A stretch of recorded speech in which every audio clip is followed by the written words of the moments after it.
Welcome to the World Habitat Awards winners celebration.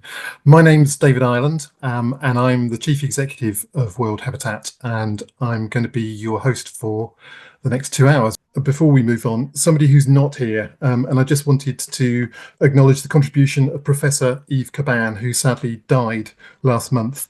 So Yves was an important part of the World Habitat Awards, and we have an independent advisory group which shortlists the winners.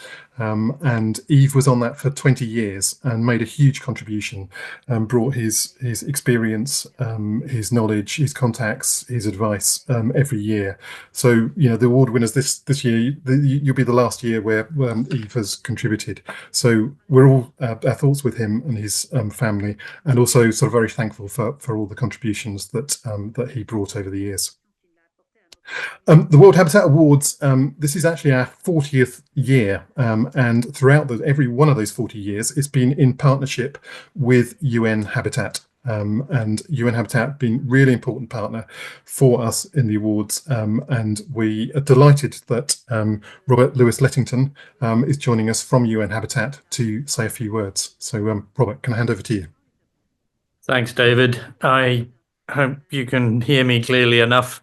It was good in the test, so fingers crossed it stays that way. Yeah, also noting the memory of Yves, many colleagues have noted what a loss that is to the housing world, and in the current era, people who can see beyond houses as sets of bricks and amounts of money are extremely important. People who see houses as reflections of people and communities and hope for the future. So definitely echoing that, and certainly agreeing with the rest of your points as well. It leaves me with very little to say, really. I think, you know, that 40 years, 1985, is a very, very long time ago, and I certainly was not involved in a lot of these issues at that young age. But it's wonderful to see a partnership not only last, but thrive throughout that period. Some partnerships, 5-10 years, they kind of live out their usefulness and they fade. For the Habitat Awards to be as vibrant as they are after 40 years is quite something, and really shows that not only are people valuing the participation, they're valuing the information it shares, but it shows that the process itself has stayed robust. The quality of what's been done has been very high. And I would very much like to thank David and all colleagues at World Habitat for being the custodians of that. Yes, we've been a partner, but you really couldn't have made it any easier for us to be a partner and to really value this partnership than you have. And it's not just about, obviously, what this gives to us as partners. The way that this process catalyzes activity, inspires different organizations, allows them to look at each other's experiences and ideas and see how they apply in their own contexts. There's enough information in the case studies and in the presentations and the different interactions that people can get really into the details of how things were done, not just see a name and a label and an award. And I think that information source and that inspiration that is provided is extremely valuable. For this year, you know, as with every year, it's phenomenally easy to congratulate the winners, but also along with all of the participants, but particularly the winners, of course. The Decent Homes for the Elderly by Tanzania Women Architects for Humanity and Hastings Commons. These both really emphasize elements that we are struggling with every day. We are constantly facing governments and different actors saying, how do we increase the number of units? How do we build? We keep having to push back and say, well, yes, units are important, building is important, but you've got to think about what you're trying to do, who for, and how you're doing it. If you don't have those senses of the different dimensions of housing, as described in the 7 elements of general comment number 4, if you don't have all of these pulling together, you don't really have something that's going to last, and you don't have something that's going to deliver for people. So looking at how do you deliver in a challenging low-income developing country context like Tanzania? How do you look at it from a protection and an inclusion point of view? Look at what housing does for people and how to create space around people's needs and ambitions and get people involved in every aspect of the process has been wonderful. Hastings Commons is also great in that one of the most commonly cited challenges in many countries is we develop a great project and then it's gentrified in no time. The combination of architecture, empowerment, engagement with land management and land tenure options is a wonderful thing that already we are using and applying as an example and proposing to others. Think about how this can be done, look at how this proves that things can be done, and you can think outside the box. So to both of the winners this year, very much my congratulations, but also my profound thanks for everything that you have done and that you will continue to do, I'm sure, and for being part of this process and allowing us to use your experience and information and share that with others. As noted before, of course, to all the other nominees, silver and bronze winners, runners up, everybody else, there is very little less honor in what you've achieved. To be nominated in this process is quite something to begin with. It's a very thorough, rigorous process. As David mentioned, there isn't an independent review, there are field visits, there are all kinds of different things that go into making these decisions. To simply be in the list is already a recognition and is something that we will recognize, and your experiences and information are also things that we will pick up and we will use, and we hope that countries and communities will be able to use themselves to take forward and to create stronger, healthier communities for everybody, with housing at the center of that. So recognizing all of that, I would like to conclude by just reminding us all, it isn't a year and then we announce, we move on and we go on to the next year. Sure, we are about to move on to the process of looking at next year's awardees, but all of the past awardees are in the database. That database is massively valuable. It's one of the greatest resources of housing innovation, and it's right at everybody's fingertips for free. Covers all kinds of contexts, all kinds of particular challenges, huge amount to be learnt there, and we encourage everybody to really dig deep into that. And we will continue to work with all partners to make that as available as we can. And also noting, as David said, this is the 40th anniversary. That's quite an impressive record in many, many ways, but we think this has a long way to run. Housing is not the kind of problem that is solved, in inverted commas. Housing is something that needs constant nurturing, constant care, constant development and adaptation to what societies need, what they are experiencing, and how they see their futures and their aspirations. So I really hope that we can continue to work with all of you in the next 40 years, when I hope I won't still be making these presentations and being involved in these processes, but I hope equally that I will still be looking on and learning about what has been done and taking some joy and inspiration from that. So thank you very much to everybody, but particularly to World Habitat, to David and your team, and to all of those who've contributed to the judging and the assessing and the reviewing, and also to Leilani for being a very strong partner in keeping that right side and making sure this is all people-centered. Thank you, everybody, and I look forward to the discussions. Wonderful. Thank you, Robert. Very grateful, and thank you for all your partnership over the years. I'm not quite as optimistic I'm going to be around here in 40 years, but you never know. You never know. I'd like to introduce our first panel, and then we're going to move on to a quick film and then onto their presentations. But the first panel, we're looking at affordability and homelessness. And the panel I'd like to introduce you to 3 award winners from this year. Dr. Jess STEELE from Hastings Commons in the UK, Pavol from STOPA in Slovakia, and David Pearson from the Australian Alliance to End Homelessness. So, Abby, can we have the film, please? And then we'll move on to the presentations.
Fantastic. Thank you.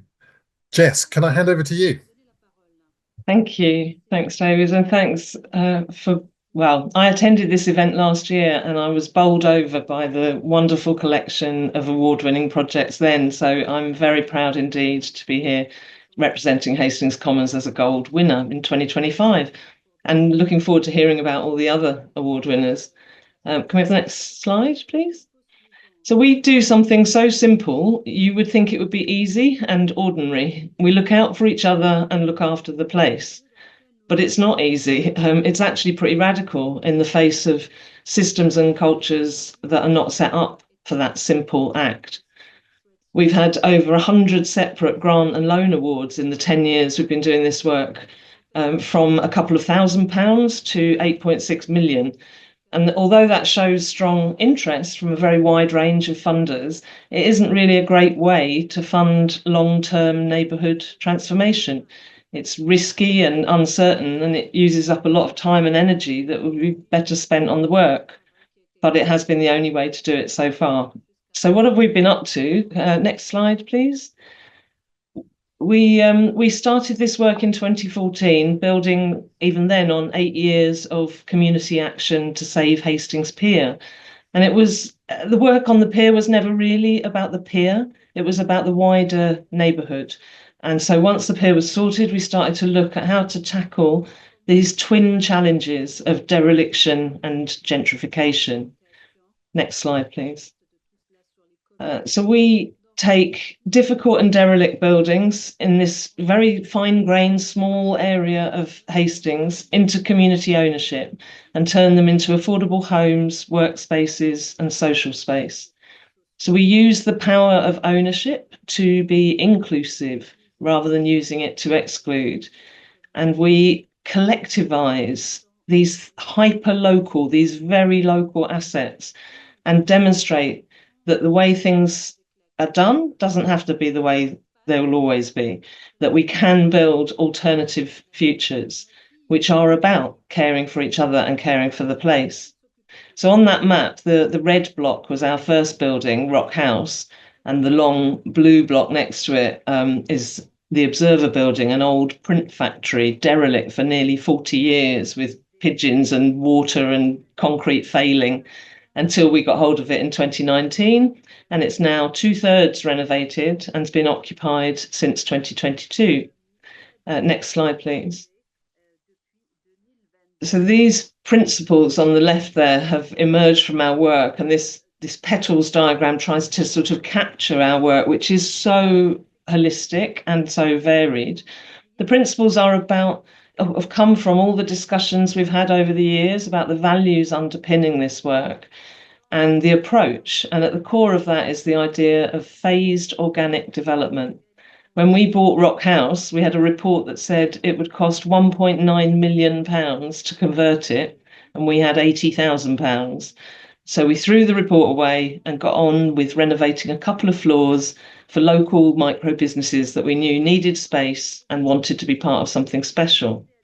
So then we got some more money, we put some flats in at living rents, so 1/3 of local median income, then some more money and some more people, and after 5 years the whole building was full. And when we look back, we see the benefits of that phased organic approach, and that's what we've used ever since. Next slide, please. So we see ourselves as darning the fabric of the place, both the physical fabric of it and the sort of social, cultural, economic fabric. So building on what we have, and this I think is regeneration as it ought to be. So not the big slash and burn and replace with something shiny, but taking our inheritance and gently stitching it back together, using the tools of capitalism to build and sustain communal wealth. And overall, this is an experiment in self-renovating neighbourhoods, an alternative to the false choice that poor neighbourhoods are given between gentrification or decline. And with the idea of self-renovating, a strong sense of we can do this, we don't have to wait. Next slide, please. So at the moment, we're struggling away with builders and contracts to complete 3 big projects you can see here, 2 very neglected historic buildings. The one in the middle is actually from 1867. It doesn't look as pretty as the one on the left, but they're both historic buildings, and building a new rooftop public terrace on the Observer building, which is the picture on the right. And we're about to start to create 12 additional affordable rent flats on the 2 floors just below that. And very exciting in this context, just to finish off, we're developing an international hosting centre for people from around the country and around the world to come to Hastings to learn and share about commoning and community asset development, and to relax and recuperate on our lovely new roof terrace. I'll leave it there. Thank you. Wonderful. Thank you, Jess. I love the expression darning the fabric. I'm going to use that one. I like it. Can we move on? Pavol, fantastic to see you. And can I hand over to you to talk about STOPA? Hello, my name is Pavol. I'm from organization STOPA from Slovakia, Bratislava. So we can start our presentation about our small projects. Okay, this is our symbol. So next one, please. We are a really small organization, and we are still working in a country when the homelessness is not as a priority, and as well we don't have any law about the homelessness, and when the system is concentrated to shelters, and all the mainly services are concentrated to street outreach. So we are working on every level of the homelessness, and the aim is the end street homelessness. And now I will show you our programs. Next, please. The first one is our Crossroad project. It's a really honor for us to have this project, because this project is really in the central of our city, and our neighbor is our presidential palace. So it's really lovely, and this place is providing permanent housing for people with history of homelessness, for seniors, for people with mental health and physical issues, and they can stay there for time when they want. So it's really great. Yeah, and then we are following to the next one, please. As well, we're providing the housing benefits. We are just one. We're providing the housing benefits for people who are at risk of the loss of the accommodation, and it's a temporary, because it's about the money, but this is very good working when people in crisis can contact us, and we are able to support people by money for 2 or 3 months for rent, and we support them to independent life, and we know that it's much more cheaper to offer support than waiting for homelessness after then we solve the issue of homelessness. And the first, the main project is next slide, please. It's our Housing First. Housing First, it's quite new here, and here, when we are talking about the Housing First, all about the services about the housing, we always need to find the money for this, and it's extremely hard, because if something is not under the law, it's very hard to find the money for this. But by the private donors, by the municipality, we are able to offer the Housing First models as our main principle of our working. So now we have as well the Housing First, and the last, this is, yeah, we work with communities. It's a sensibilization, and it's a part of our housing lot projects. We have a community garden for communities, for students, because our garden and our Crossroad project is part of the university building, and people here can come and see what we are doing, and as well our clients working there, and they can chat with each other, and we're doing some actions there, and so this is how we are working with communities. And I think the next slide, please. So our last. we are always, every year, last years, we are always in some crisis. The 2020, it was a COVID crisis, and we support people to protecting the pandemic. After then, it was a Ukrainian war, so we protect the Ukrainian refugees, and we open so many places for stay for these people as a preventing of the homelessness, because a lot of people without support, they will stay probably on the streets. So we provide a lot of housing support for homeless people, for Ukrainian people, and they are still under some housing support by our services. And the last, it was 2022. We helped the Syrian refugees with temporary houses. So this is all about our support. So from streets to home, this is our aim, and we are really happy that we do it. Thank you so much. Thank you, Pavol. That was fantastic, and really looking forward to asking you more in the questions coming up. Last of our speakers of this session, David. I'm just conscious. This is David Pearson from Australian Alliance to End Homelessness. It's the middle of the night in Australia, so I'm very grateful for you to stay up and join us, David. Can I hand over to you? Yeah, thank you for having me, David. It's a pleasure to be here. I noticed someone in the chat is from Australia too, so good on you for staying up late as well.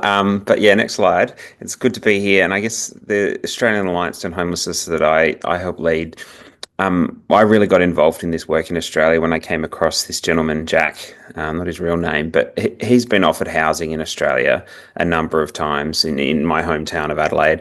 And when he got that housing, he didn't have access to the support that he needed, and he wasn't able to sustain that housing and went back into homelessness. And then, at other points in time in his story, he'd been offered the mental health support that he needed, but couldn't get access to the housing. And so this mismatch of support and housing is a story that's common across Australia. And what we call it a chronic or, reoccurring homelessness. And there's just a lot of it, unfortunately. And what we know is that this has a hugely detrimental impact on people's lives. So next slide.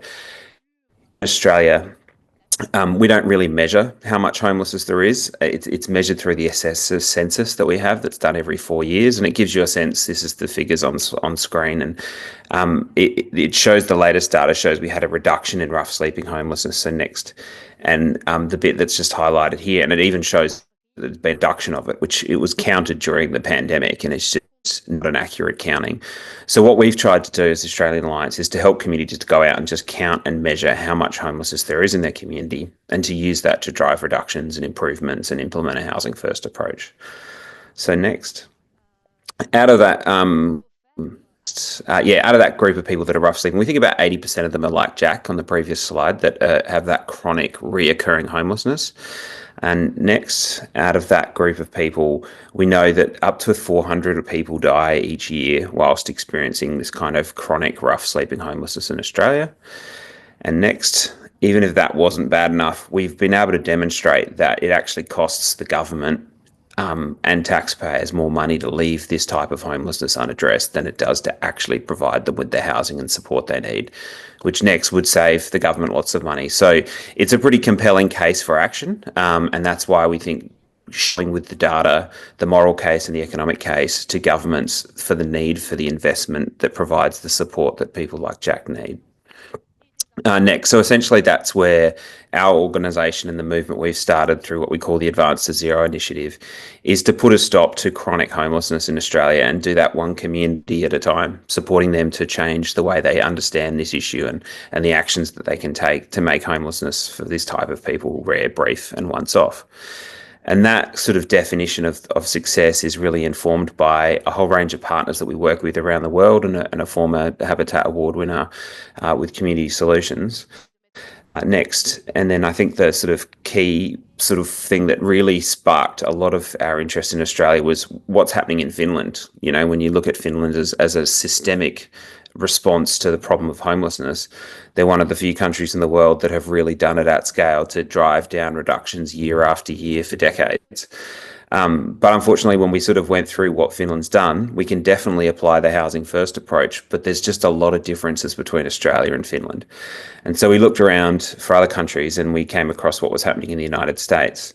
And that's where they have now 14 communities that have ended chronic homelessness for people like Jack in those communities. And obviously, you know, when I tell this story in Australia, people don't think the United States is the place to look to for innovation on housing and homelessness, because what you see is the real crisis and the mass poverty on the streets in big cities. But there are many communities in that country that are driving reductions and have ended that kind of chronic homelessness. And it's even been applied in Canada and a few other places. So that's what we set about seeking to achieve here in Australia. Next slide. And what we've been able to do is get 29 communities actively participating in this movement over the last 4 years. 15 of them are regularly reporting what we'd call quality data of how many people are experiencing homeless. 3 of those communities have been able to drive a reduction, and further 3 are what we call in the home stretch. They're getting close to that goal of some form of making homelessness rare, brief and once off. And overall, through that time, or since we launched the campaign anyway, we've been able to support 3,800 people, more now, since I put this slide together, that have been, who were homeless and on the street, who are now in permanent housing across the various communities in Australia. So how have we done it? So we've developed a framework, as we call it, the Advanced Zero framework, which is to really set everyone on that goal of seeking not just to manage the problem of homelessness or to move it, but to solve the problem of homelessness and to make sure everyone's got that common agenda.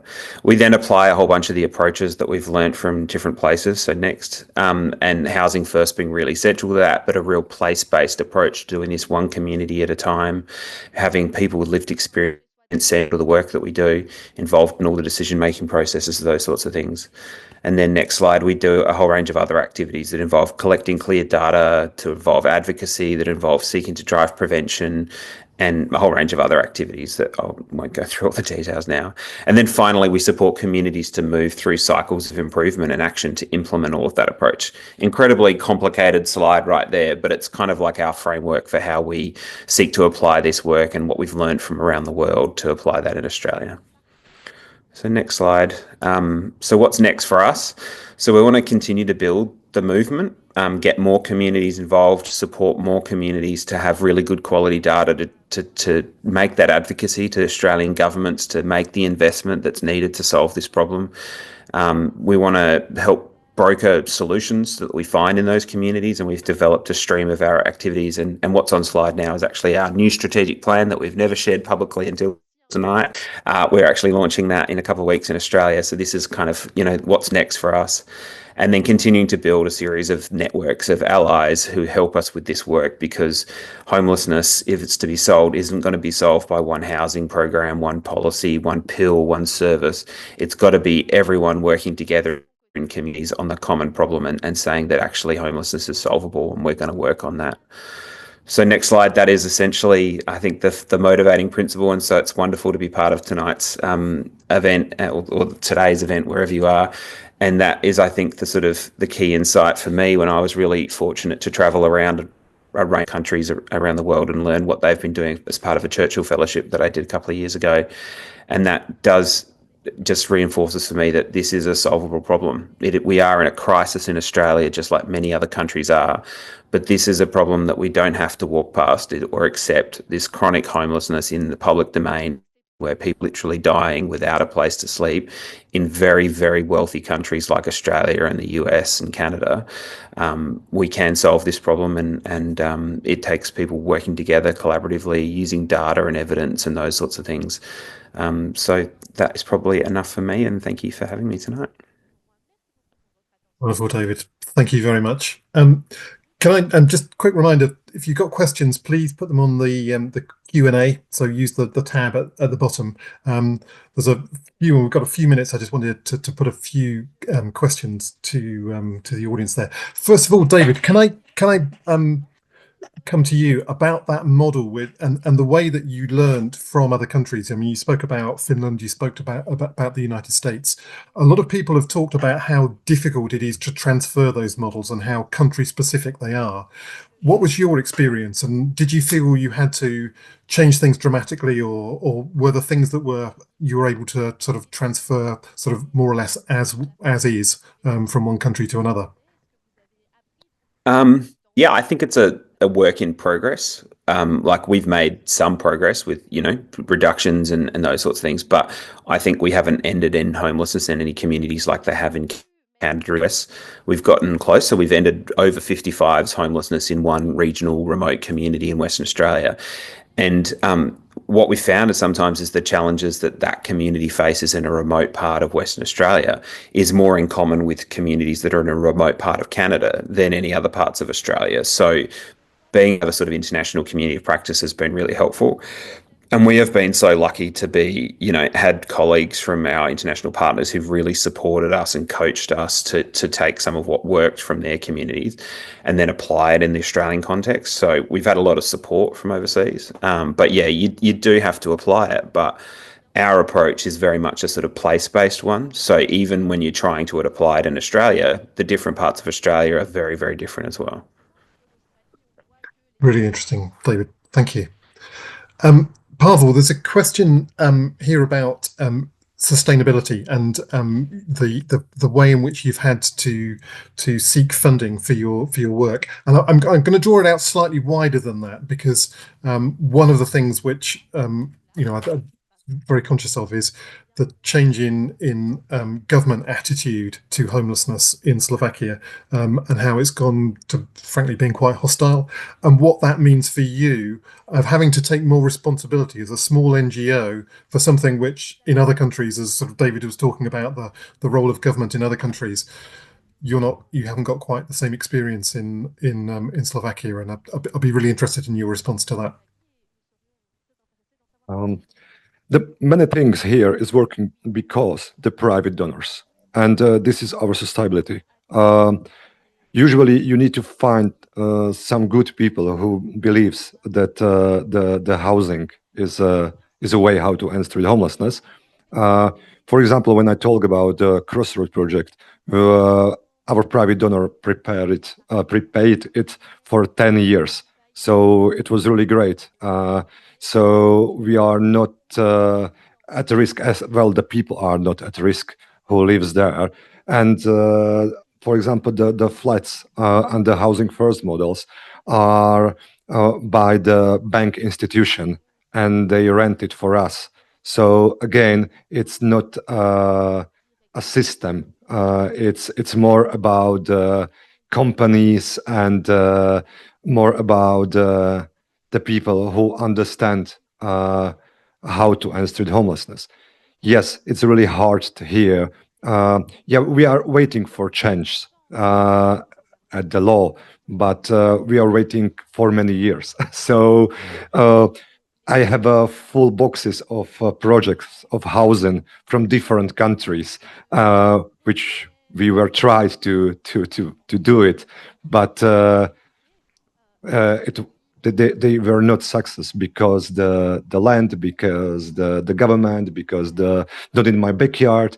So yes, we have what we have, and it's great that the society and the people are believe that this. I understand as well that this is the way, and we are now as a pilot. We try to explain to government, to ministry, to city and local municipalities that this is a good way and that they don't need to be scared. And we are really lucky that we can say how much it costs, and it's a much more cheaper than shelter, for example. And this is the way how to ending homelessness. And I think maybe a year, maybe two, they will understand that this is the way how to change the situation when we have 4,000 people on the street still in a small city. So we have a 500,000 city. So 4,000 people on the street, it's not very well. Really interesting. Thank you, Pavol.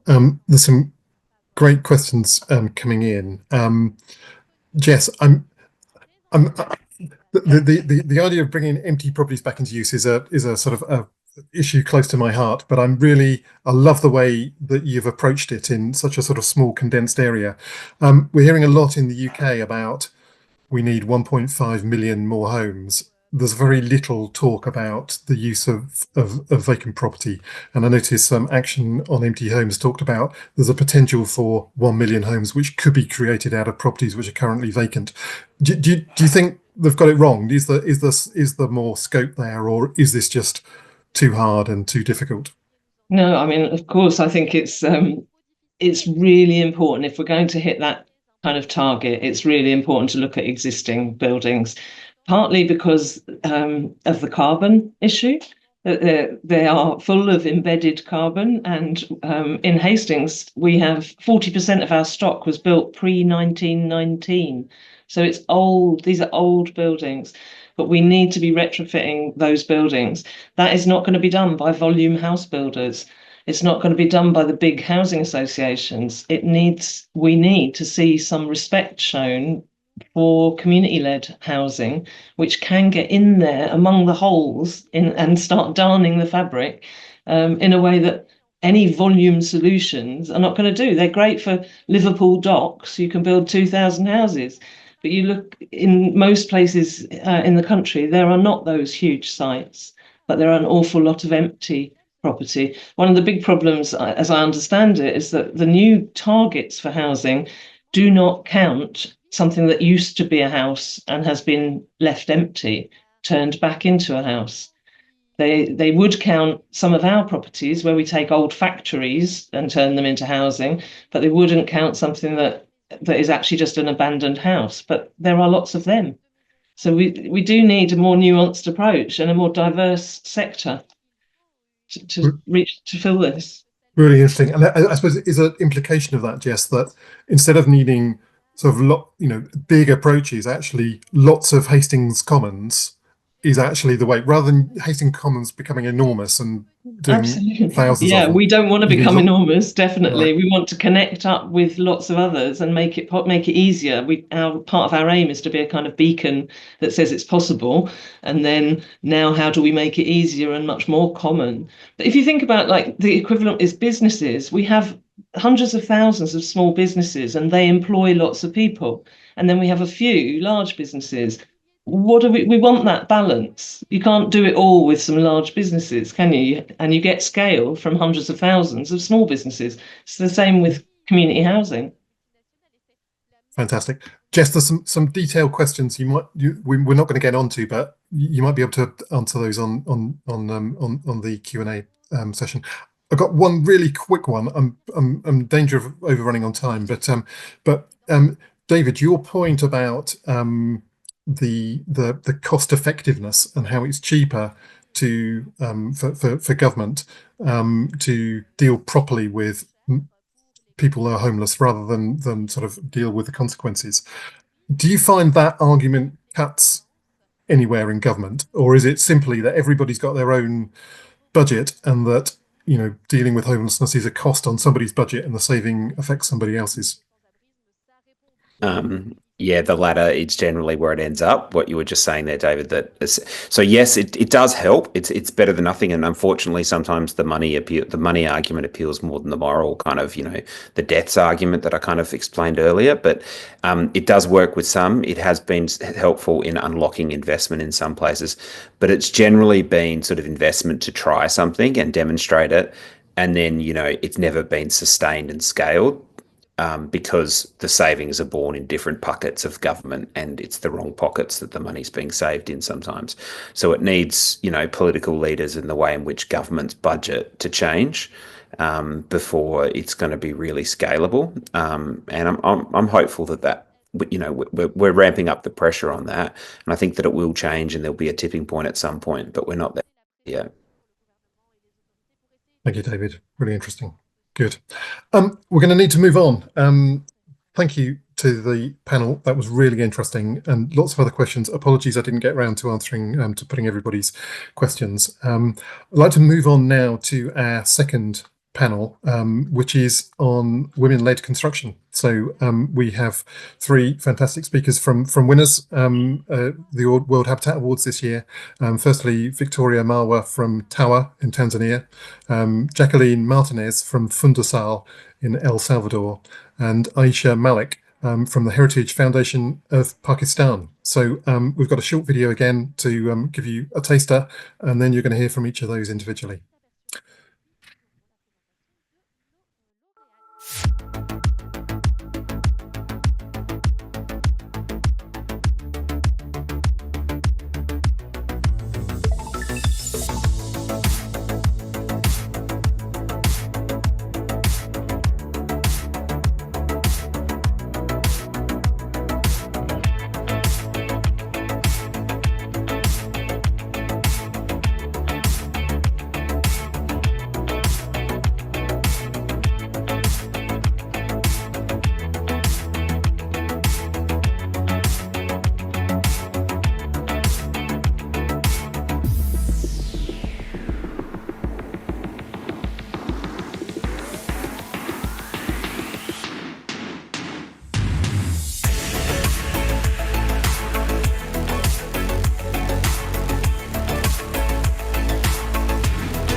Fantastic, thank you. Can I hand over to you, Victoria, to hear about TAWAH in Tanzania? Yeah, thank you so much. Good morning, good afternoon, good evening. First of all, I just want to convey our gratitude from the team, from our women builders. Thank you so much for this recognition as we are celebrating 15 years since we started TAWAH. So this is a huge milestone for us, and thank you so much for that. Let's go to the next slide. TAWAH is an organization that's been started as a volunteer organization by women who have a minimum degree in architecture, engineering, quantity surveying. And the idea here was to tackle housing poverty that we see around Tanzania, and mostly in the rural Tanzania. And while we're doing that, we also wanted to deal with the gender equality in construction. Because still in Tanzania, when you talk about construction, it's perceived as it's mainly men activity. So that's the area we wanted to cover as well. So we are not doing this alone. We have a number of partners, and some of them put their logos here. And for this particular project, we are very thankful for the Julius Baer Foundation that supported us to start in 2021. And our media partner, ITV in Tanzania, that helps us to spread the word on what we are doing. And all our partners, SIGO helped us to switch from volunteer-based organization to now having full-time staff and constructing homes, where we worked with Habitat for Humanity Tanzania, and now Tanzania for providing building materials that we are also using. And we're also partnering with universities in Tanzania that I'll share the story in the next slides, how we work with the universities in Tanzania as well. Next slide. Like I mentioned, we are focusing more on women and in rural Tanzania. So for this slide, I wanted to show some of the data that we have from the 2022 census that is showing the level of poverty that is more into the families that are headed by women, and especially in rural areas.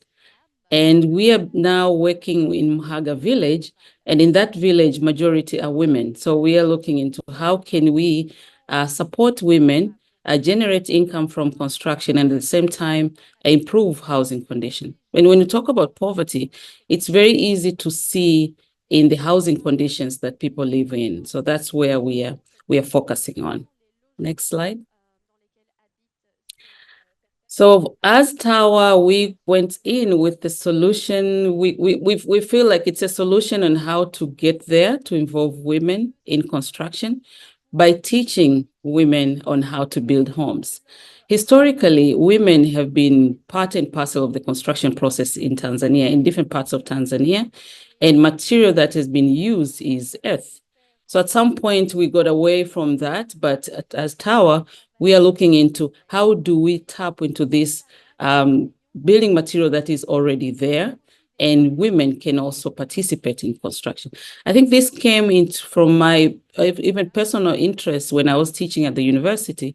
My main subject was traditional building materials, and the research that I've done and found out there is already knowledge that has been there since 1970s using interlocking bricks, constructing by earth, and this is it. Particular material that we are using in all the homes that we are building right now. So as part of teaching women, we are also looking at the elderly community. When you walk around different communities in Tanzania, you find elderly who do not have support system. Most of them live in a very poor condition. So this is the area that we wanted to tackle. So we are building homes for the elderlies who have their own land as part of teaching women on how to get these skills that can help them improve their income as well. Let's go to the next slide. So we just started by Let's Teach Women, but at the end of the day, we are seeing this being as a platform where different groups of women come and learn as a group. So we are converting the life of an elderly from the home that you see on the left to the home that you see on the right. But at the same time, university students who are volunteering in our program, they also get to learn practical skills from women. And women also get to learn from the students where they get to teach them basics of sustainable design, sustainable construction techniques that they've learned in school. And after that, it also opened up like a platform for other students to come and do their own research in construction and building materials. So it's expanded into creating a platform for all the different groups to learn from one another. Next slide. What we have done so far, since we started this project in 2021, we managed to build 17 homes, but now we have a plan where each year we will have 2 groups that will learn for 6 months, and we'll keep adding 4 homes a year. So we do have a group currently working, learning. It's 24, and we're going to have 24 again starting July. So the slides here, we wanted to show what we have accomplished and what we are going to do this year. So, for example, certification, we also found it's very important for women to get a job in construction. They have to be certified. So each year we also make it a mission to support them to be able to get their certification from the government system and go back and find jobs. So we are focusing more on low carbon construction techniques, and we're improving access to decent homes and water facilities. And we also have a mission, like every home, we also have to hand it in with a tree.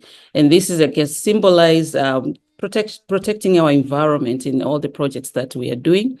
And we are also very keen in energy efficiency in all the design and construction work that we are doing. Next slide.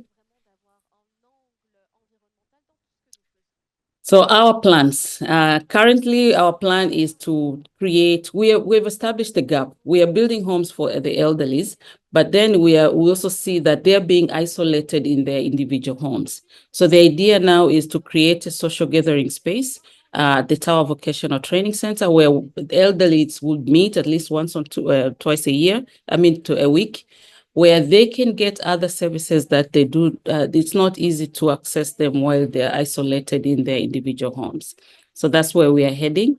And we are also looking into supporting women to enter into the job market in construction. Very easy because we are having trainers who are also in the construction industry, so they can help them to also get a job and scale these initiatives in other regions in Tanzania. We're now in the coastal region, but the idea is to go to other regions in Tanzania as well.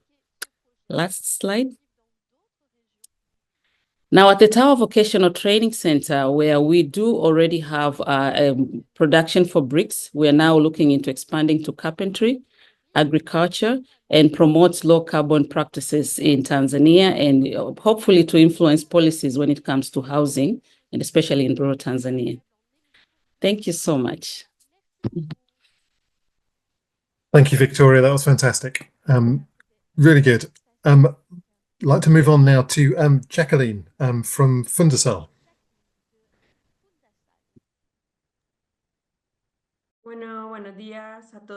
Hello, good morning, everyone.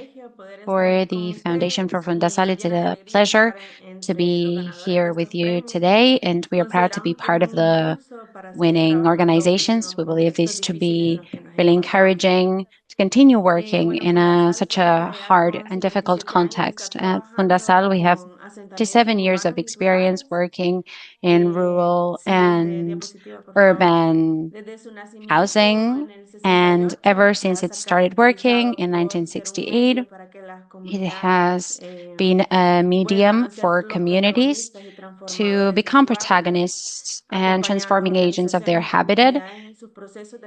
We accompany communities and organizations in their process of improving habitat, enhancing their role as protagonists. We see ourselves as a medium or facilitator, but the people or those leading the process are the communities. In our different interventions or initiatives, we have the comprehensive enhancement of neighborhoods, advocacy for human right to habitat, recovery of spaces, solidarity economy, mutual help, mutual aid. Next slide. We would also like to thank all of the institutions and organizations that have opened their doors to us and that have trusted us to conduct this program. This is a work that we have done as a team that will continue supporting social transformations that we really need. So we would like to thank all of those who have put their trust in us and in our communities as a medium to conduct such significant work in all of the communities that are part of our project. Next slide. The award-winning program responds to different problems faced by rural sectors and historic issues that have required different actors to interact to stop looking at these problems as something ordinary or normal and start acting to change them. Some of these problems have been the deficit of qualitative and quantitative housing, limited access to water and to bad quality water in these communities.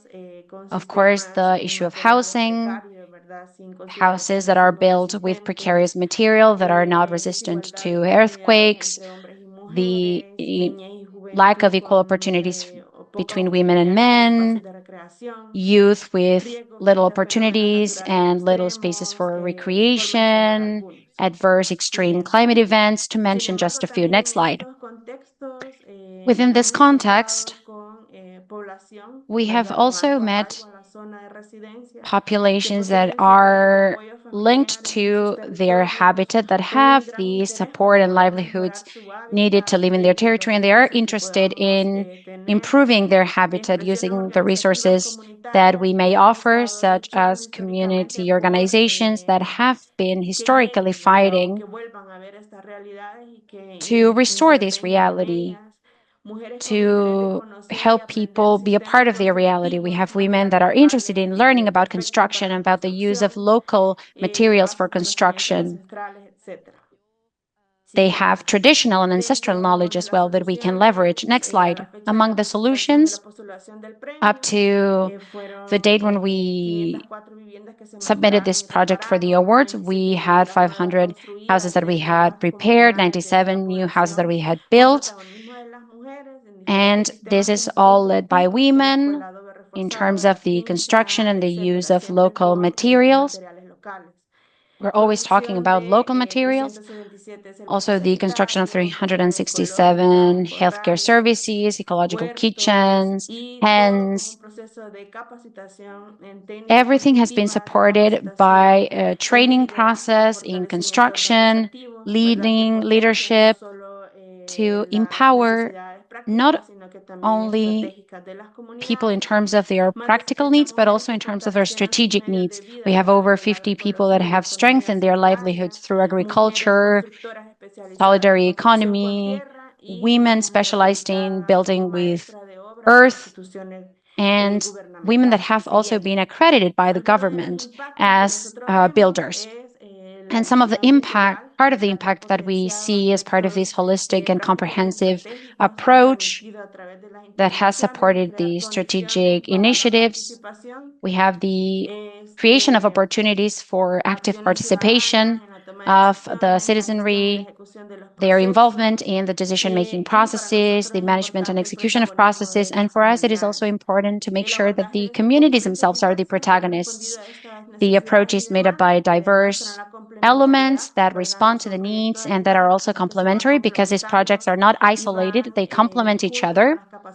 They go together with the capacities that have been developed by the different sectors, and this consolidates the social mesh and also consolidates local development. We also make sure that youth is involved in the different stages of the process, and this has not only consolidated their capacities, but also improved their living conditions as we provide different alternatives.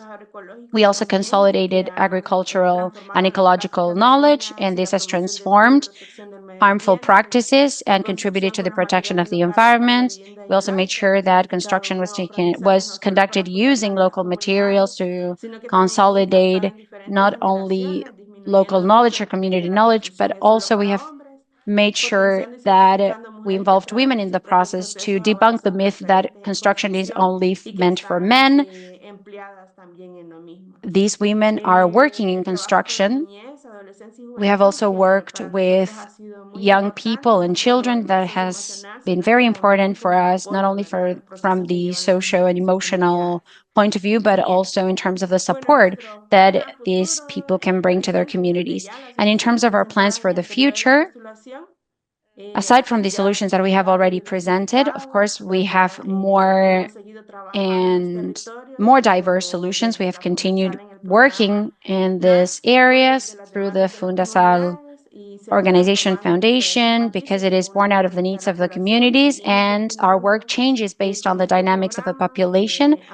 We continue working on this program, trying to widen the coverage and the number of interventions.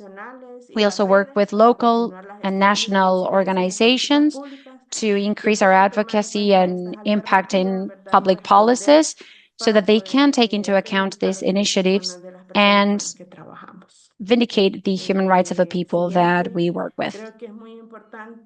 It is also very important for us to promote good practices, and we would like to thank you for giving us this space to talk, and we will be waiting for your questions. Thank you very much.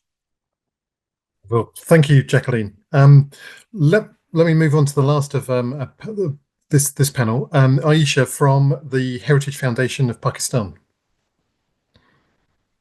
Hello, thank you so much for having me here today. My name is Isha Malik, and I'm honored to talk to you about the Holistic Eco-Village model by Dr. Yasmin Lari and the Heritage Foundation. Next, please. So Pakistan went through massive flooding in 2022 that displaced 33 million people, and 1/3 of our country was underwater. Millions of people had no homes, no disaster preparedness. Such a large number of people displaced caused donor fatigue. There was no solution. There was no cost-effective and sustainable solution in sight. So the holistic eco-village model mission was to empower communities to be more self-sufficient by disaster preparedness, by integrating sustainability, social equity, and economic resilience without relying on international aid. That was a major part. Next, please. In regions like Sindh, many people live in homes that are vulnerable to flood. The holistic eco-village model offers a strategic solution, building flood-resistant homes with bamboo and local materials like lime and mud. More than just providing shelter, it empowers communities with the skills and knowledge for disaster preparedness, skills that can be passed on. Next, please. Oh, back, sorry, one slide forward. So the main features of the, back, please. Yeah, thank you. So the main features of the holistic eco-village model fulfills basic needs by providing them knowledge, skills, and material on how to build flood-resistant bamboo homes. Chulas, which are stoves, eco-toilets, hand pumps, and solar lights. In just $150 worth of material, distribution, and knowledge, the funding is collected and managed by All Women's Mothers Committee. And then barefoot entrepreneurs are trained and given skills and support to create these bamboo homes. Next, please. So as you can see, the community members have taken ownership of their homes and decorated them using organic colors and beautiful traditional patterns. They've used this as a beacon of hope. When you have the basic needs, you want to progress in life, and you can see the vibrancy in those colors and in their lives and how they decorate it and take ownership of all of this. It really shows that, you know, even in state of disaster, there is still hope. And if people are given chance on how to build these structures, these quality structures that are disaster flood proof, they can actually enjoy and create beautiful areas, surroundings. Next, please. So our main impact is that we want to make sure that local communities take control of this situation by building community resistance. Disaster preparedness is the major factor, and flood-resistant housing using bamboo and local material.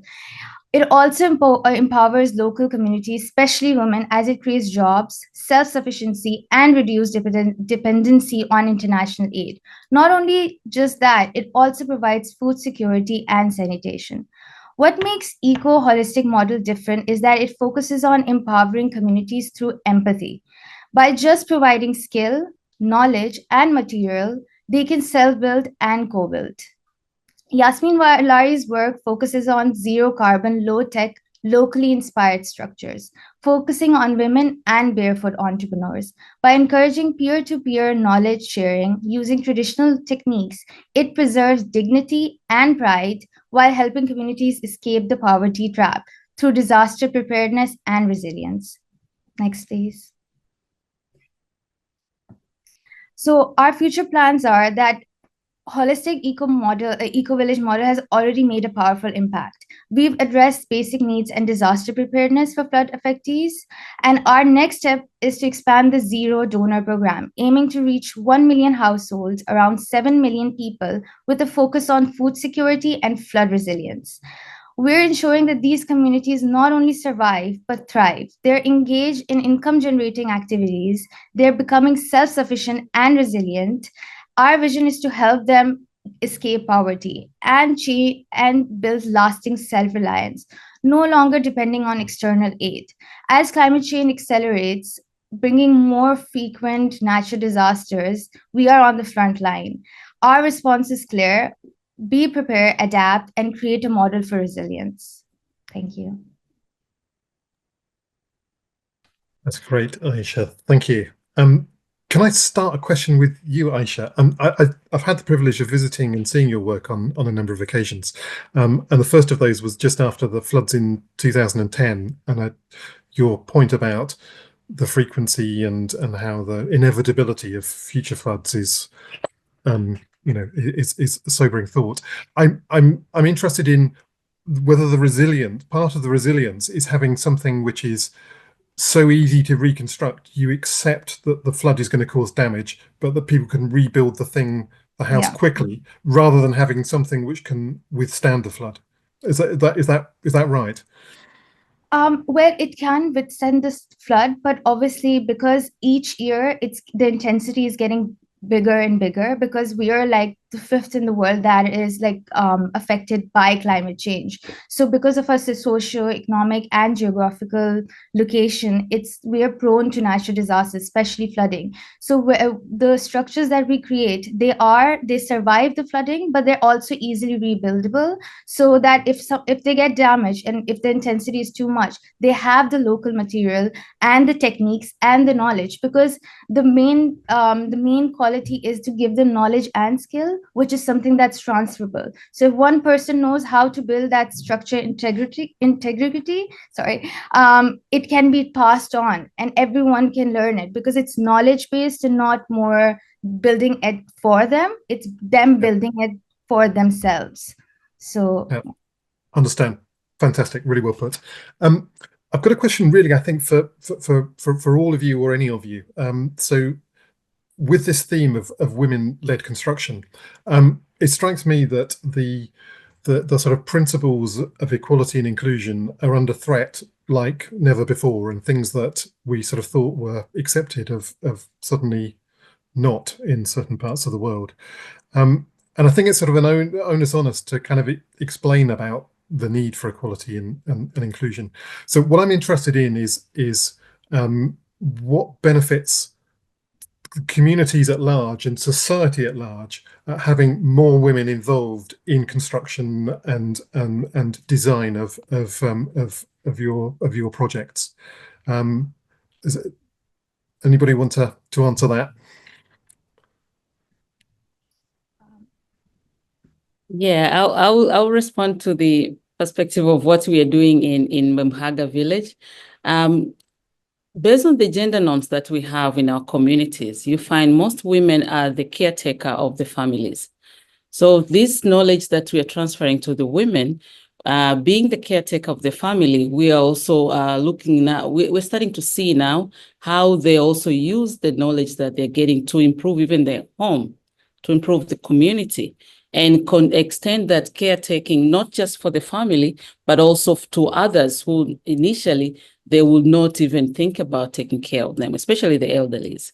So we feel like the knowledge they're getting, it's also increase the ability and the contribution to the community in terms of caretaking of overall community at large. We have women now talking about, for example, building a maternity ward in the village. So this is because they know that the skills they get, it's something that they can also contribute to the community at large and not just their homestead. Yeah. Thank you, Victoria. Really helpful. Something I've learned at seeing lots of projects like yours is how if you want to do something different, it's often great to actually get a different group of people to be involved. And so if you've got a male-dominated workforce and you want to do something different, actually getting a female-dominated workforce can really help in getting innovation going. Thank you all. There's all sorts of questions I'd love to ask, but sadly time is against us, and I'm going to need to move on to our final panel, which is about sustainable architecture and construction. And we have got 3 award winners who are going to speak in a moment. First of all, we have Annegret Heider and Markus Zilker from Einzun Architecture in Austria. We've also got Dr. Ahmed Nou from the Foundation Amidal in Algeria, and Nestor Gifes from MOI in Argentina. So first of all, can we see the film, and then we'll get on to hear the presentations.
Great. Annegret and Marcus, can I hand over to you, please?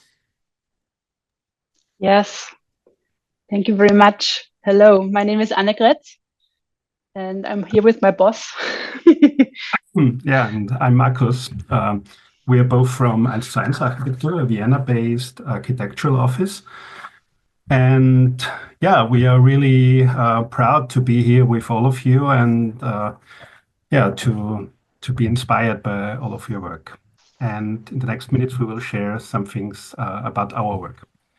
Yeah, 1&1 Architecture is a Vienna-based architectural office, and we are privileged, I think, because we live in Austria, in a quite rich country with comparatively little problems, and with a really good subsidy system for subsidized and affordable housing.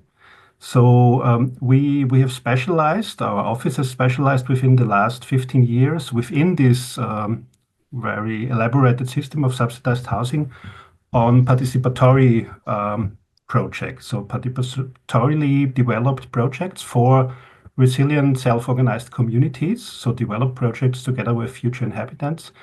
And through this work in participation, to develop a sustainable solution, both in a social way and in ecological ways. And we have realized, yeah, actually it's 12 participatorily developed projects in the last 15 years. Next, please. And when we do that, we work together with the future inhabitants really for 3 to 4 years, so from scratch on. So before drawing anything, we make vision workshops, like planning workshops, and a lot of meetings through these 4 years of developing. And why we do that is to develop solidarity and cohesion, social cohesion in these groups and in society and neighborhoods in a small scale of 50, 100, maybe sometimes a little bit more than 100 people. To foster also ecological sustainabilities. Those groups are often drivers of concrete solutions for sustainable buildings. And also to make it possible to share resources and responsibilities in everyday life, and to make affordability possible also through collective ownership. So with all these projects, we prevent speculation, because all those projects, they're owned by either cooperatives or associations and not individual ownership. So there is no speculation possible within these projects. Annegret. Mm-hmm. Next, yes, thank you. So yeah, how do we do it? How does this work? Marcus already said it. The very main feature of our work is that we develop our projects from the very beginning with the future inhabitants. So we try to be as bottom up as possible, because by involving the future inhabitants from the very beginning, they are able to be self-empowered, and they are able to experience the power of the wisdom of the many. They also are able to develop democratic abilities, and they are, are also able to develop their house. They are living in the future with us. So in the end, we develop resilient and self-organized communities, and those houses are in the most ways also socially and ecologically sustainable. So, but those houses don't only make a contribution for the future inhabitants, but also for the neighborhood. Most of the houses spread their vision or spread their energy into the neighborhoods and also in society itself. And also they make a very big contribution to the environment by being sustainably built. Next, please. So what you see here are the 10 of the projects we already realized. On the top left corner, you see Wohnprojekt Wien. It was the very first building we made in 2013. People moved in. And yes, we are now at the moment realizing our 11th and 12th project. or we're starting to realize those projects. There are 1,000 people, including adults and kids, living in those projects at the moment, and they are becoming more and more. So next, please. Yeah, what's the impact, or what's the outcome or result of this? I already said there are lively, supportive house communities who spread their vision and their spirits all around them. Interconnected neighborhoods, which means that the houses don't only wants the good life for themselves, but the house community also wants to like share the good life with the houses surrounding them. There are projects which have little shops in them. There are projects who have a cultural association in the base in the ground floor, where it's the way how they contribute to a lively neighborhood. And also most of the projects are very eager to build in an ecological way. So yes, we started in the last years. We started to do research projects which accompany those building projects, and they support the sustainable way of building. Yes, Markus, you're next. Yeah, next slide, please. Yeah, and what are our plans for the future? Besides developing more co-housing projects in Austria, but also in Germany.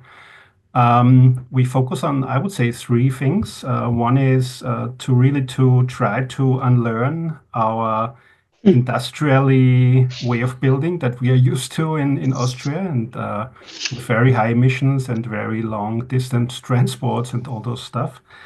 And the other two things, focusing on the transformation of existing buildings in a bigger scale, on existing housing blocks of the 40s, of the 50s, of the 60s, to decarbonize them, of course. And maybe the last thing is, within this network of Habitat 2030 that we have founded 2 years ago, we really calculate the emissions, the embodied emissions, but not only, also the operational emissions of all the projects we do.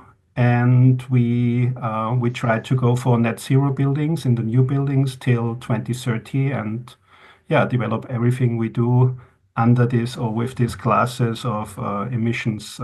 Yeah, see everything through these classes of emissions and climate change. So thank you very much, and looking forward to your questions later on. Thank you. Thank you, Annegret and Markus. Really interesting, and looking forward to questions in a moment.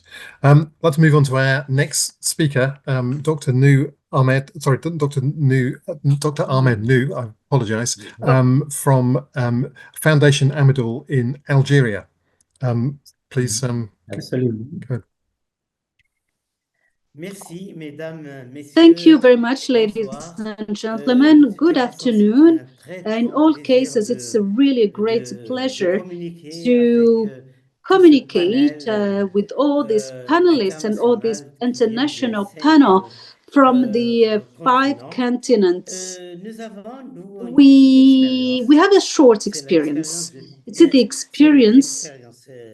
experience of Tafilet Tajdid. It is a foundation that did this work. It is called the Amidoula Foundation. So what did this? Our mission as a foundation is to provide to average class affordable housing. That means that these low housing income, they can pay gradually their housing. Secondly, to build housing that respect the environment, because we are using all techniques that, like the stone, the plaster, and those are excellent isolators, to thermal isolators. We also use all techniques, as I said, those techniques, those are organic products. They serve to isolation, and they're really excellent.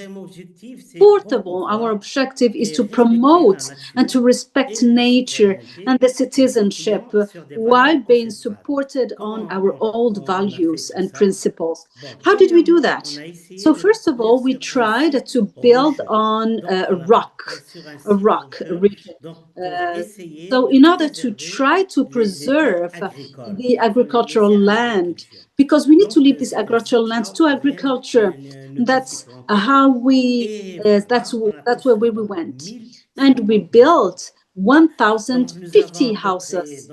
And we about out of the 6,000 people living there, we have an average of five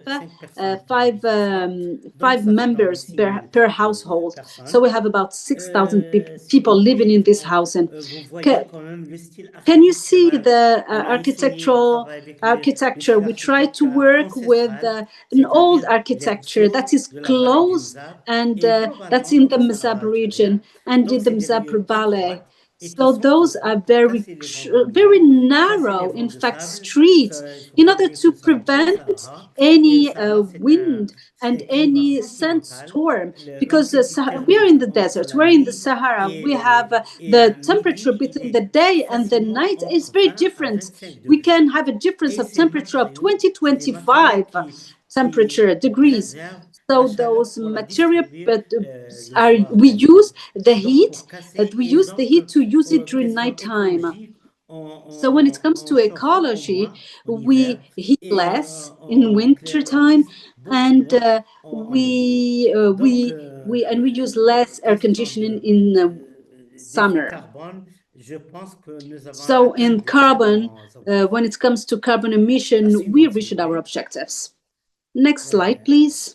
The one after, please. As you can see here, you have some pictures of this place, that's construction that we built. For the funding, it is a solidarity without any banking loans. We did it in a way that all the beneficiaries could pay their housing, and they pay it from different ways. It's tailored to each and every one. It is based on the income. It is planned based on that. Secondly, when the beneficiaries are, for example, are builders, they do work, so they pay through their works. If they're engineers, they can pay through actions they provide to the communities. Same for architecture, they pay with the work they provide to the community.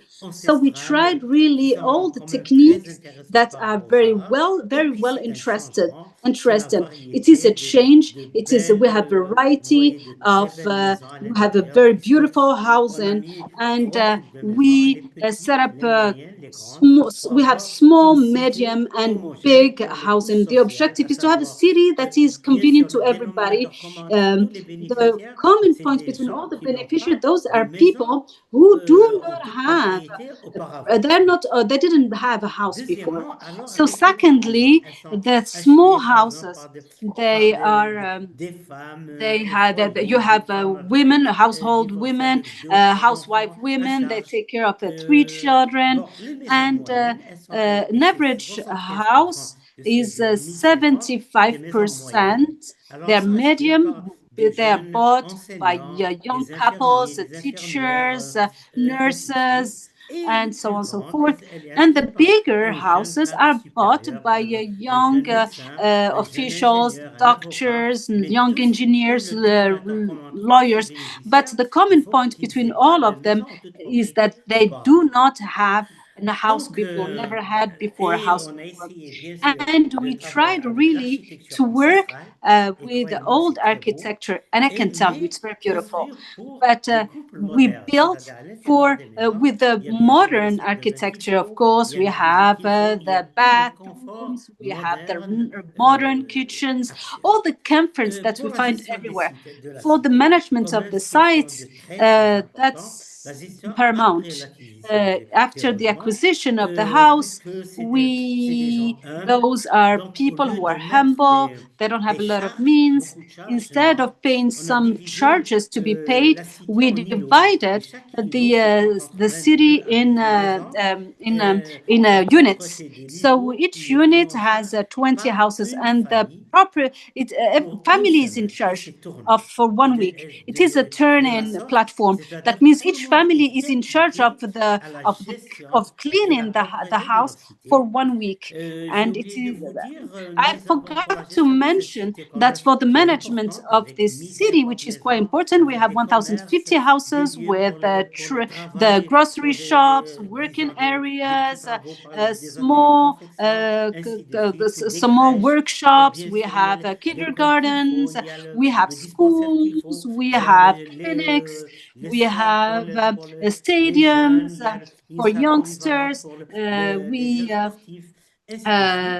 And so on. So for the management of all that, we have 11 associations for the management of this city, and each association is taking care part of this management. So I think that next slide. Next slide, please. I think it's the last one, isn't it? For the future, what does it look like? We want it to be a model that could be translated somewhere else.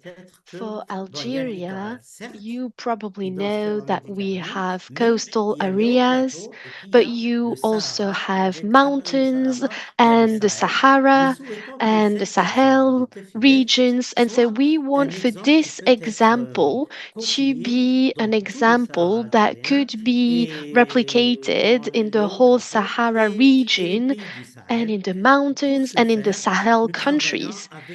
And to do so, we're working with students with Algerian and foreign universities so that they come to do practical trainings in our village for architecture students, for sociology students, so that they can study our experience. And in the requirements, they are also committed to planting 3 trees when they build a home, and these trees will remain in the public space.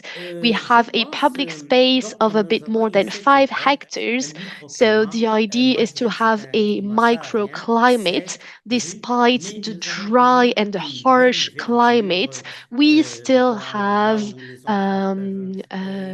trees and green spaces where the kids can play, with palm trees and fruit trees as well. So for the future, our objective that we're trying to reach is to have a green and model city. It's a city that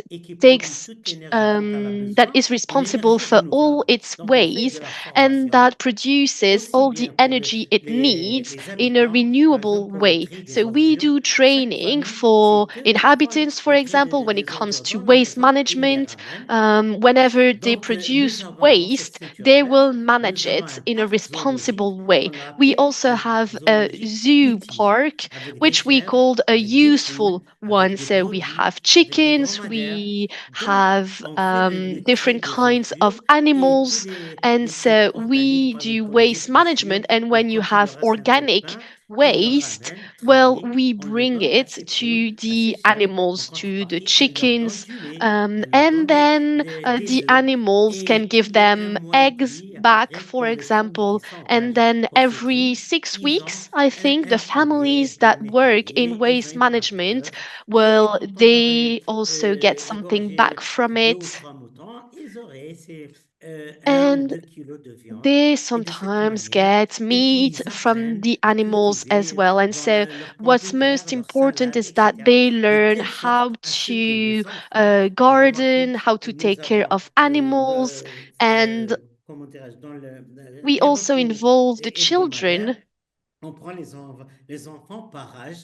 We have children by age groups, and we teach them how to protect their city, how to do better waste management, how to love nature, and so on. So we have conventions with different universities in Algeria and elsewhere as well. And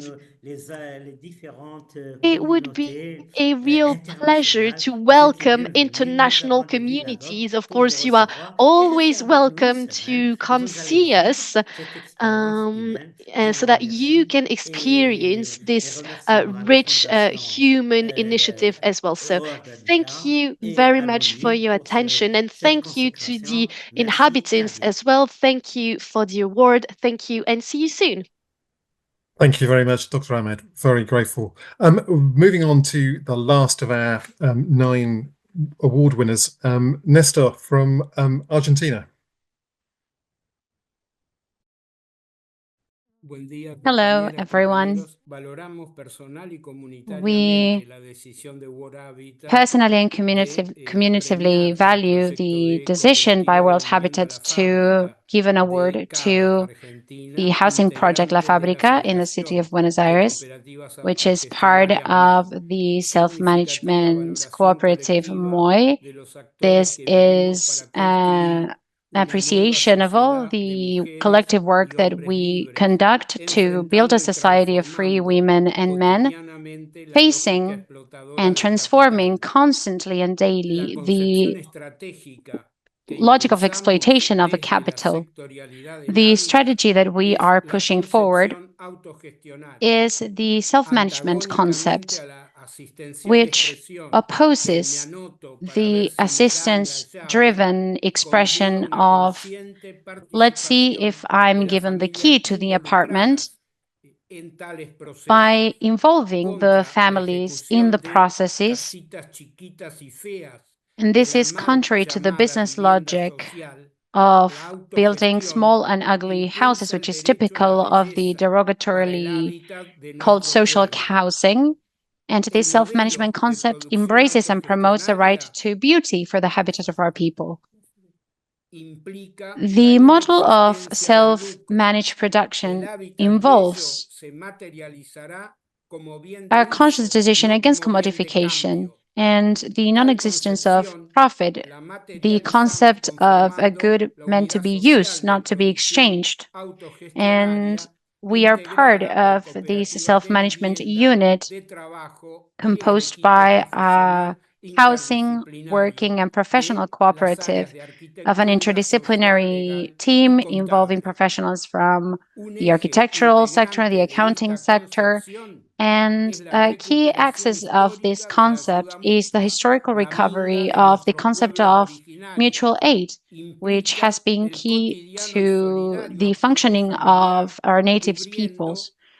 And this contributes to cover the cost of labor.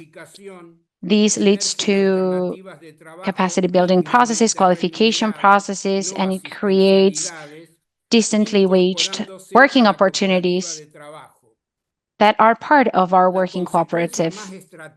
The most strategic impact or consequence of the self-management model is the construction of a new actor, a new subject, creating a new identity. The initial partners of the La Fábrica cooperative that are members of the MOI Federation participated in the drafting of the Constitution of the city of Buenos Aires in 1996, by which the city of Buenos Aires was established as an autonomous city in Chapter 5 called Habitat, Section 31, which promotes self-managed plans. And in 1999, To give it specificity, the MOI, as a coordinating space for self-managed cooperatives, pushed for the country's first self-management law for habitat, Public Law number 341, that was enacted in the year 2000. This law involves a direct transfer of state resources to grassroots organizations that are established as cooperatives or mutual organizations or civil associations. And the objective is to resolve three essential problems: access to land, execution of works, and professional interdisciplinary support. This happened within the framework of the 2001 crisis, taking advantage of the sharp drop in land value. The implementation of Law 341 began with the purchase of properties in the Barracas neighborhood, where the MOI had its first headquarters and its first temporary housing project. And this involved the Jatay cooperative, which was one of the first cooperatives involved in the occupation process of buildings. We identified one of the many vacant factories that turned vacant during the genocidal dictatorship. And this building that was next to the Jatay cooperative was purchased by the La Fábrica cooperative. The participatory project that we developed collectively recovers and rehabilitates the incredibly valuable pre-existing iron structure with its columns and beams, as well as the intermediate floors, giving sustainability to the brick vaults.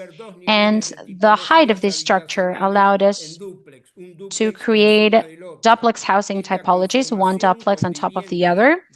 And this structure with housing units of 2, 3, and 4 bedrooms embraces the plot and creates a U shape, and this enables the creation of a new residential block built with a concrete structure that, on the one hand, creates a central community recreational space with a beautiful garden, and on the other hand, what we called a street patio. The design of this housing typology is connected to these two types of collective spaces: a central community recreational space and the street patio, through individual transitional courtyards that are meant for family privacy. The U-shaped morphology opens up to the street and creates the access to the housing complex, and also provides space for an important multi-purpose room on 2 floors as well, an administrative area for the cooperative, and a space for a potential magazine. And these community spaces surpass the limited text-centric vision, giving rise to the concept of habitat. This concept is guided by the existence and functional perspective of a strong neighborhood interaction framed within the concept of a city architecture. Well, this is one of the experiences, one of the pilot projects that shaped the framework, the regulatory framework in the city of Buenos Aires, which is Public Law number 341. And we are trying to promote it so that it can be implemented nationwide. This, of course, happens within a context of an extremely neo-fascist crisis, and the production media at the hands of the people should be encouraging and pushing this vision forward instead of the capital-centric vision, so that we can build and promote and encourage the construction of a new community society that is self-managed and socialist. Thank you very much. That was really interesting. Really good presentations there. The presentations were a bit longer, so we have less time for questions. Perhaps I can very quickly just make sort of one point and sort of ask for responses. But I mean, what we saw there was sustainable buildings, but also beautiful architecture. And I suppose the question that always sort of arises with sustainable architecture is the investment which is needed at the beginning makes savings later, but does that make it more expensive and therefore less affordable for people in the beginning? I don't know whether anybody got a response to that. Annegret, Marcus. Yeah, maybe I can answer that question for our situation in Austria. You're right. In Austria, for example, building with natural-based materials like timber and clay and straw is unfortunately still 5 to 10% more expensive. So it's not 50%, but it's still enough. And I think as long as we don't stop this unfair not pricing CO2 emissions, we will face some kind of situations similar to that in several parts of the world. So that's a systemic question. I think most of the dimension is a systemic question. Thank you, Marcus. Thank you all for your questions. I'm sorry we haven't got round to answering all of them, but sort of time moves on. I'm delighted to be joined by the last person to introduce today. Leilani Farha is the Global Director of The Shift and is one of the final judges of the World Habitat Award. So there are two final judges. Leilani's one, and the Director of UN Habitat is the other. And Leilani's provided huge value to the awards, not least in reminding us and making sure that we are taking into account the housing rights of all of the projects that we are awarding. I've asked Leilani to come in and make some final comments and really sort of pick out from what you've heard over the last 2 hours, Leilani. Thank you for being so patient and waiting there. But can I hand over to you? Thank you so much, David. And I want to give a big thanks to Jess, Pavol, David, Victoria, Jacqueline, Aisha, Annegret, Marcus, Ahmed, and Nestor. And I hope I got all of you. Those were fantastic presentations and talk about hope in bleak times. We are indebted to your work at a very difficult time in human history, I think. At least that's my experience these days.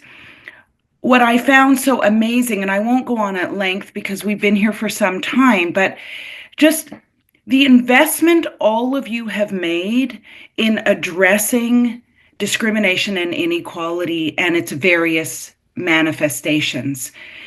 Taking it seriously at a time when our government officials often don't. Recognizing that the only way forward is a people-centered way forward, a people-centered approach. Every single program that you're involved in was people-centered.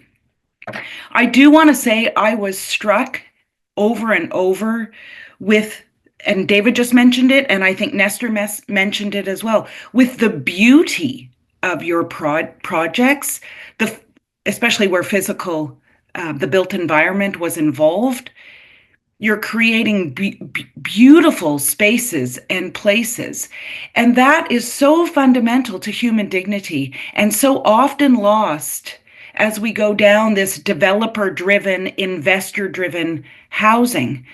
And you all are rejecting that and pushing against that, as are the people you're working with, which is, I mean, for me, it's incredibly moving to see the spaces and places you're creating. Such human scale. I saw plants, gardens, community centers, places for people to gather. These are all the things that get lost through a financialized, developer-driven housing world that we currently live in.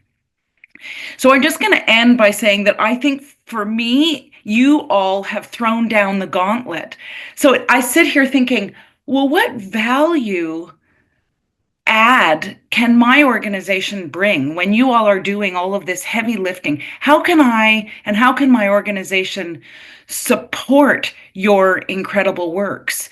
I'm at the macro level, zoomed out, and what can I do? And I will only say to you, I commit and recommit to trying to push a new paradigm or a return to an old paradigm where housing is home, where governments have obligations and responsibilities embedded in entrenched in law, and where my organization holds governments around the world to a human rights-based paradigm and to meeting those obligations.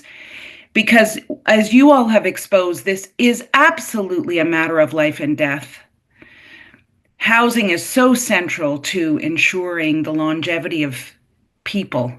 And so thank you for reminding us that there is good out there, that we can do good even when the world has gone a bit mad.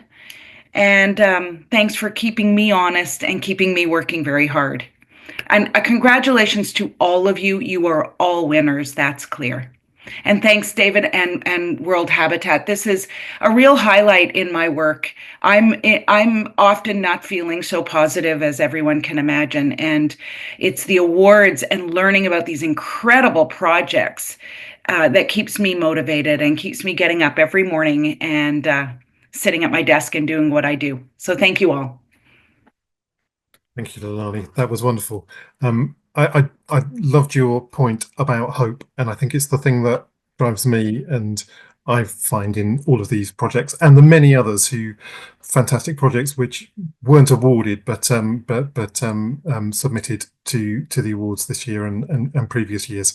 And I think you can see in all of the awards that we've looked at today how they help people, they enable people to have a far better standard of living, far better quality of life, and human dignity, which strikes me as so many people in the world don't, and that is the challenge. And I think the challenge which comes back to us at World Habitat and our partners and the organizations we work with.